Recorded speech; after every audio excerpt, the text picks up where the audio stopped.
Hello, हाय, नमस्कार। जैसा कि आप जानते हैं कि पार्ट 1 में हमने त्रिकोणमिति का रिवीजन किया है, जिसमें हमने लाल बटे कक्का से जितने भी सवाल आते हैं, उन सभी सवालों को हमने हल किया था। लाल बटे कक्का, इसका मतलब तो आप जानते ही हैं। इसके अलावा मैंने आपको 2-3 ट्रिकें बताई थीं। वो ट्रिकें ये थीं कि अगर कभी कोई समकोण त्रिभुज बनता है, तो उनकी जो भुजाएँ होती हैं, उनका ट्रिपलेट होता है। जैसे कि जो पहला ट्रिपलेट है, वो 3, 4, 5 बताया था मैंने। दूसरा 5, 12, 13, 8, 15, 17, 7, 24, 25। जहाँ पर ये जो बाद वाली संख्या है, सबसे बाद वाली संख्या, ये कर्ण होना आवश्यक है।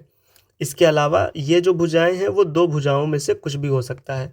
मतलब अगर कोई समकोण त्रिभुज है, जिसके हम अगर इस कोण की बात कर रहे हैं, तो इस कोण के लिए लंब ये है और ये कर्ण है, ये आधार है। तो जो कर्ण है, अगर 5 है, तो ये तय है कि उनमें से जो लंब और आधार होगा, अगर वो एक इंटीजर है, तो 3 या 4 होगा। अगर कर्ण 13 है, तो इसका मतलब लंब और आधार में से कोई ना कोई 5 और 12 जरूर होगा। ये आपने पढ़ा है, मैंने आपको पीछे वाली वीडियो में बताया था। तो आप अगर भूल गए हैं, तो एक बार उसे फिर से देख लीजिए और फिर इस वीडियो पर आइए और इसका रिवीजन करिए। तो फिर हम इस वीडियो में क्या करेंगे?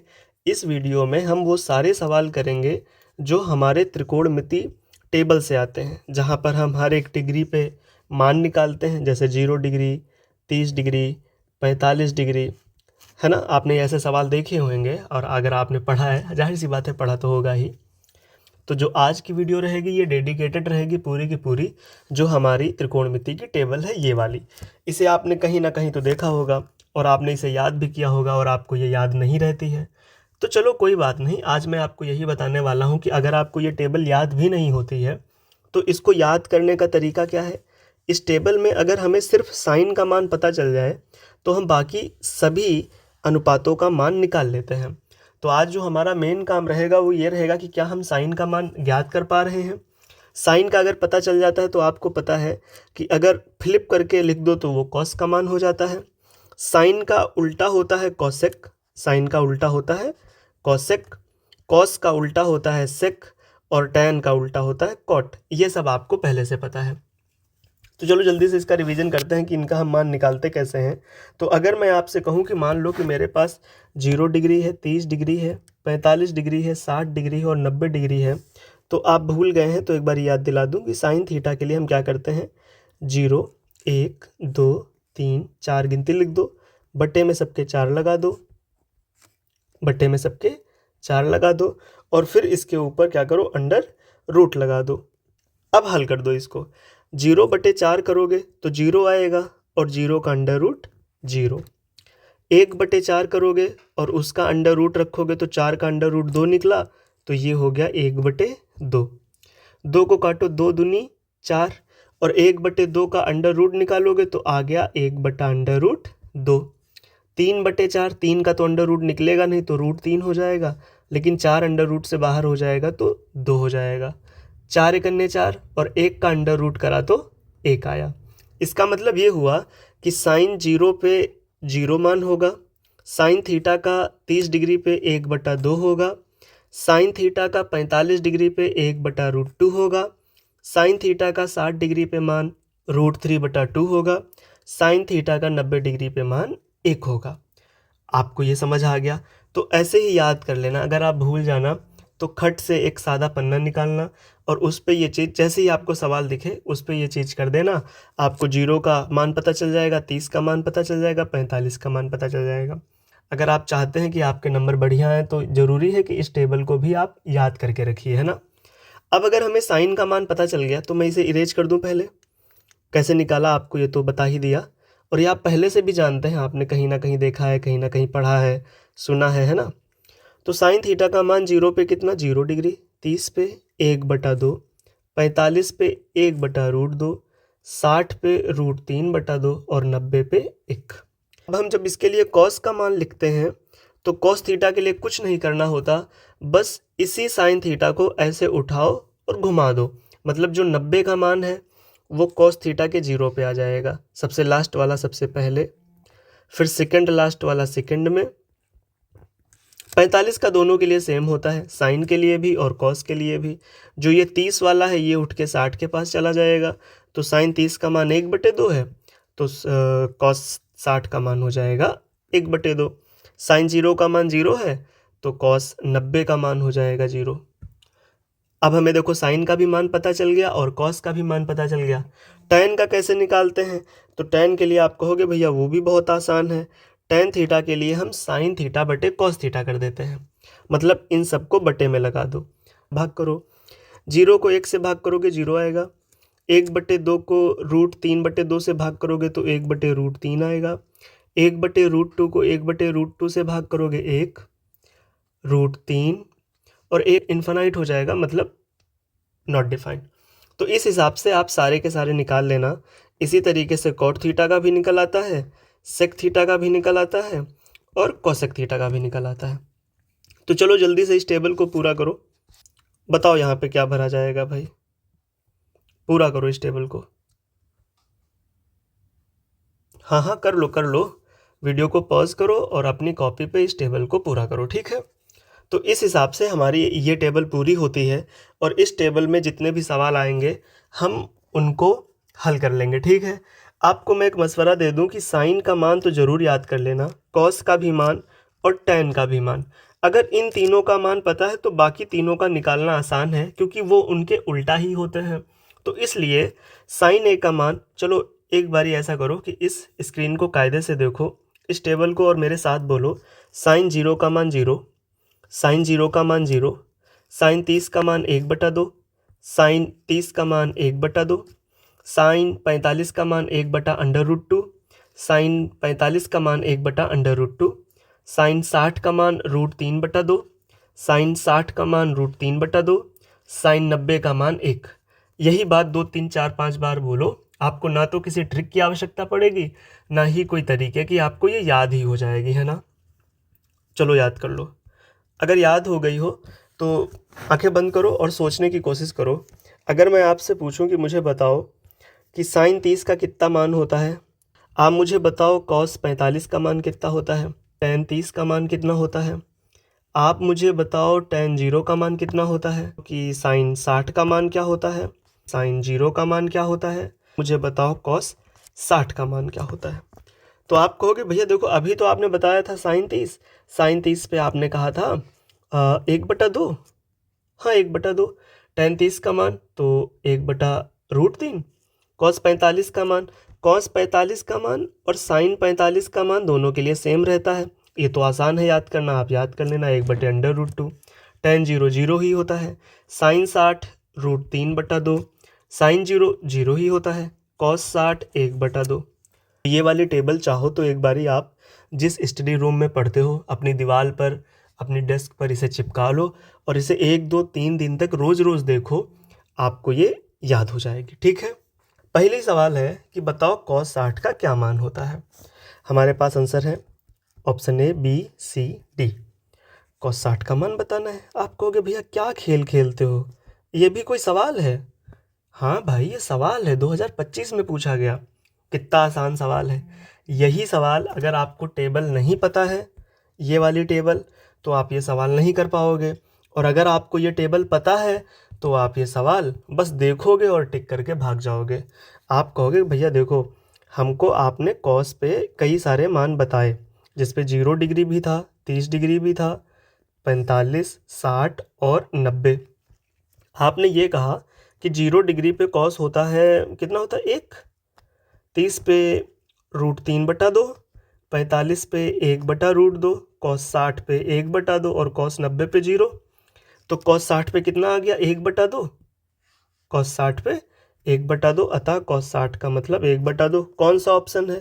तो आप कहोगे भैया ऑप्शन नंबर सी। बस टेबल हमें याद है, सवाल हमारा हो गया। टेबल हमें नहीं याद है, सवाल हमारा नहीं होगा, एक नंबर आते आते रह जाएगा। कॉसेक 60 का मान बताओ। तो जैसे ही कॉसेक 60 आपने देखा, आपने कहा भैया देखो जो साइन थीटा होता है वो कॉसेक का उल्टा होता है, मतलब जो भी कॉसेक का मान होगा वो साइन 60 के उल्टा का मान बराबर होगा। अब मुझे बताओ कि साइन 60 का मान कितना होता है। तो आप कहोगे कि भैया साइन 60 का मान मतलब 0 degree, 30 degree, 45 degree, 60 degree, 90 degree, 0/4, 1/4, 2/4, 3/4, 4/4। 60 पे कितना आ रहा है? आप कहोगे 3 आ रहा है भैया, और जब इसका अंडर रूट भी लगाना होता है तो ये बन गया √3/2, √3/2। लेकिन हमें तो बताना है कोसेक 60 का मान, तो कोसेक 60 में ये उल्टा हो जाएगा। अतः जो कोसेक 60 है बेटा, कोसेक 60 वो कितना हो जाएगा? 2/√3। ऐसा कोई ऑप्शन है? आप कहोगे हाँ भैया, option number A, 2/√3। Sec theta 2 है। अब बताओ सेक थीटा 2 है तो थीटा का मान क्या होगा? तो इसके लिए आप टेबल पे चलो। सेक थीटा का मान 2 है, तो चलो टेबल पे वापस चलते हैं और देखते हैं कि सेक थीटा का मान 2 कहाँ पे है। तो आप कहोगे भैया सेक ये रहा, और सेक 2 कहाँ पे है? सेक 2 है यहाँ पे, मतलब 60 डिग्री पे। तो सेक 2 होता है 60 डिग्री पे। तो जो हमारा सवाल है हम उसे टिक कर सकते हैं कि जो सेक 2 है वो कितने के बराबर होता है? 60 पे। सवाल में दिया है कि जो 2 कॉस 3 थीटा है वो 1 है, तो हमें थीटा का मान बताना है। इसको हल करने के लिए हमें इसको इधर से उधर तो करना पड़ेगा। जो कॉस 3 थीटा है वो 1/2 हो जाएगा। 1/2 अभी आपने देखा कि कॉस 60 पे 1/2 होता है, तो इसको मैं कर सकता हूँ कॉस 3 थीटा बराबर कॉस 60। तो यहाँ पे मैं लिख सकता हूँ कि जो 3 थीटा है वो किसके बराबर है? 60 डिग्री के। तो थीटा किसके बराबर होगा? आप कहोगे 60 डिग्री बटा 3। 3 से काटो, तो 3 से काटोगे तो 20 बार में, तो थीटा बराबर कितना आ गया? 20 डिग्री। ऐसा कोई ऑप्शन है जिसमें 20 दिया है? तो आप कहोगे हाँ भैया, ऑप्शन नंबर सी इसका सही जवाब हो गया। अगला सवाल है, यदि tan A 1 है, यदि tan A 1 है तो हमें किसका मान बताना है? हमें मान बताना है 2 sin A into cos A। तो आप कहोगे भैया अगर tan A 1 है तो tan किस मान पर 1 होता है? तो आप कहोगे भैया हाँ, ये तो हमें याद आ गया, ये आसान है 1 का मान याद करना, क्योंकि tan 45 पे 1 होता है, अभी आपने बताया था। तो जब tan A बराबर है tan 45 के, इसका मतलब ये हुआ कि जो इनका करेस्पॉन्डेंस एंगल है वो भी बराबर होगा। तो मैं यहाँ पे लिख सकता हूँ कि जो A है वो 45 के बराबर है। A का मान कितना है? 45। अब अगर A का मान 45 है, चलो इसमें हल कर देते हैं। तो 2 का मान तो 2 ही रहेगा, साइन A की जगह मैं लिख सकता हूँ साइन 45, और कॉस A की जगह लिख सकता हूँ कॉस 45।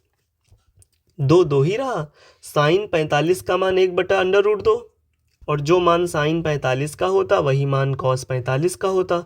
तो यहाँ पे भी बिना सोचे समझे √2 लिख दो, है ना। अब ऊपर तो 2 ही रहा, अब नीचे देखो √2 का गुणा √2 से हुआ तो ये पूरा पूरा 2 बन गया। अब 2 2 को काट देगा, जब 2 2 को काट देगा तो क्या 1 आ जाएगा? क्या ऐसा कोई ऑप्शन है जिसमें 1 दिया है? Option number C. समझ आ रहा है जो मैं बोल रहा हूँ? क्या स्पीड तेज़ तो नहीं? अगर स्पीड तेज़ है तो प्लीज़ मुझे बताओ नीचे कि स्पीड तेज़ हो रही है, थोड़ा मैं धीरे धीरे बताऊँ। देखो धीरे धीरे बताने का टाइम थोड़ा इसलिए भी कम है क्योंकि आपके बोर्ड एग्ज़ाम आपके सर पे आ गए हैं, और अभी भी अगर आप धीरे धीरे के चक्कर में हैं तो 45 दिन में आपका सिलेबस रिवाइज तो हो नहीं पाएगा, और मुझे पता है कि आप लोग घर पे तो करते हो नहीं। तो प्लीज़ इन वीडियोज़ को देखो, इनसे कुछ सीखो, और नहीं ऐसे तो वीडियोज़ को देख देख के ही रिवीजन करो। अगर आप रिवीजन करोगे तो आपको सारी चीज़ें याद हो जाएंगी। ऐसा हो ही नहीं सकता कि याद ना हो, और ऐसा ये भी नहीं हो सकता कि आपको समझ ना आए, है ना। अगला सवाल, हमें इसकी वैल्यू बतानी है। सवाल क्या है? सवाल है 2 sin 30 इंटू कॉस 30 डिग्री। 2 का मतलब तो 2, साइन 30 का मतलब होता है 1/2, कॉस 30 का मतलब होता है √3/2। यही तो होता है, अभी आपने पढ़ा। अब 2 ने 2 को काटा क्योंकि ऊपर नीचे है गुणे में, और यहाँ क्या बचा? √3, और यहाँ पे क्या बचा? 2। ऐसा कौन सा ऑप्शन है? Option number D. अगला सवाल, 2 tan square 45 plus cos square 30 minus sine square 60। तो वैल्यू डालो इनकी, सबकी तो आपको याद है। tan 45 का मान 1 होता है तो ये हो जाएगा 1 का स्क्वायर, प्लस कॉस 30 का मान होता है √3/2, तो ये हो गया √3/2 का स्क्वायर माइनस साइन 60 का मान होता है √3/2, तो ये हो गया √3/2 का होल स्क्वायर। एक बात बताओ, क्या √3/2 स्क्वायर प्लस में है और √3/2 स्क्वायर माइनस में है, तो ये प्लस वाला इस माइनस को काट देगा? आप कहोगे बिल्कुल काट देगा। 2 और 1 का स्क्वायर तो 1 ही रहेगा, बराबर 2। तो इसका कोई ऐसा ऑप्शन है जिसमें 2 दिया है? आप कहोगे हाँ, ऑप्शन नंबर सी इसका सही जवाब है। अगला सवाल है 1 - 10 स्क्वायर 30 बटे 1 + 10 स्क्वायर 30। क्या हमें 30 का मान आता है? आप कहोगे हाँ भैया आता है। tan 30 का मान होता है 1/√3, 1/√3, तो 1/√3 का होल स्क्वायर, क्योंकि स्क्वायर लगा है, और अपॉन में 1 + 1/√3 का होल स्क्वायर। हल करो इसे। जब आप इसे हल करोगे तो आप कहोगे कि देखो भैया एक बात बताओ, ये पहले तो मुझे अंडर रूट इसका हल करना है स्क्वायर खोल के, तो चलो हल कर दो। 1 - 1/3 अंडर रूट हल हुआ, तो अंडर रूट का होल स्क्वायर करोगे तो 3 पूरा पूरा निकल आएगा। यही चीज़ हूबहू नीचे हो जाएगी 1/3, इसका भी स्क्वायर खत्म। एलसीएम लोगे, ऊपर एलसीएम लोगे तो 3 आएगा। 3 को 1 से गुणा करोगे तो 3 × 3 -1 पूरा बटा। 3 को 1 से गुणा करोगे तो 3 × 3 +1 और पूरा बटा 3। अब आप कहोगे कि भैया देखो ये जो 3 है इस 3 को काट देगा। 3 में से 1 गया तो 2 बचा, और 3 में 1 जुड़ा तो 4 हो गया। अब 2/4 है, 2/4 को हल करोगे तो क्या 1/2 नहीं हो जाएगा? मतलब इसका आंसर हो गया 1/2। तो कोई ऐसा ऑप्शन है जिसमें 1/2 है? ऑप्शन नंबर बी इसका सही जवाब। अगला सवाल। अच्छा एक चीज़ बताओ, क्या ये वाला सवाल थोड़ा पिछले वाले सवाल से मिलता जुलता नहीं है? बस साइन ही तो बदले हैं और tan की जगह कॉट आ गया है। तो इसका मतलब ये हुआ कि इस वाले सवाल को आप पीछे वाले सवाल से ही कर लोगे। यहाँ पे भी 30 डिग्री था, और जब a की जगह 30 डिग्री रख दोगे तो ये भी tan स्क्वायर 30 और cot स्क्वायर 30 बन जाएगा। तो क्या ये सवाल मैं आपके लिए छोड़ दूँ? चलो जल्दी से वीडियो पॉज करो और इसका सोल्यूशन मुझे कमेंट बॉक्स में लिख के बताओ कि इसका आंसर क्या आ रहा है। चलो चलो जल्दी से इसका आंसर करो कमेंट बॉक्स में। अगला सवाल, अगर साइन थीटा कॉस थीटा के बराबर है तो थीटा का मान क्या होगा? अरे भैया अभी आपने पढ़ा कि जो साइन थीटा है वो कॉस थीटा के बराबर है। ये एक ही चीज़ पे संभव था। कौन से वाली टेबल को जरा गौर से देखो। क्या साइन 0 पे कॉस और साइन बराबर है? आप कहोगे नहीं भैया बराबर नहीं है। क्या 30 पे साइन और कॉस बराबर है? आप कहोगे नहीं भैया बराबर नहीं है। साइन 45 पे ही तो बराबर है। साइन 45 के अलावा टेबल में कहीं पे भी बराबर नहीं है। इसका मतलब अगर साइन ए और कॉस ए बराबर हैं तो जो ए है वो कितना है? 45 डिग्री है। बस यही हम तो साइन थीटा कॉस थीटा के बराबर है, इसका मतलब जो थीटा होगा वो कितना होगा? 45 होगा। कुछ हल करने की ज़रूरत नहीं है, ना इधर से उधर लाने की ज़रूरत है। बस सीधा हमने तो टेबल पढ़ी है, हमसे क्यों पूछा गया, हम इसे टिक कर देंगे। अगला सवाल। लो भाई सवाल ही नहीं है तो सारे सवाल हो गए। मतलब देखो त्रिकोणमिति जो है वो कुछ ही चीज़ों पे टिकी है। एक पहली बात है लाल बटे कक्का। दूसरी बात है यही जो हमने थीटा वाले मान पढ़े, टेबल पढ़ी। और तीसरी बात है सर्व समीकाएं। बस इन्हीं 3 बातों पे ही त्रिकोणमिति का पूरा जादू टिका हुआ है, और बस 3 ही बातें हमें पढ़नी है। तो देखो एक बात तो हमने पार्ट 1 में इसे लाल बटे कक्का को कवर किया था। जो टेबल है हमने इसमें इसको रिवाइज कर लिया, और इसका कुछ हिस्सा अगले पार्ट में कर लेंगे। और अब बारी है सर्व समीकाओं की, जो थोड़ी सी आपको टफ लगती है। लेकिन नहीं परेशान मत होइए, ज़्यादा टफ है नहीं, है ना। तो अगले पार्ट में हम सर्व समीकाओं को कर लेंगे। इस पार्ट में हमारी टेबल हो गई। पार्ट 1 में हमने लाल बटे कक्का के सवाल कर लिए थे। और मुझे कमेंट में बिल्कुल बताइए कि आपको वीडियो कैसा लगा, क्या आपको समझ आ रहा है, क्या आपका रिवीजन अच्छी तरीके से हो पा रहा है। चलो फिर आज के लिए इतना ही रखते हैं। Bye bye.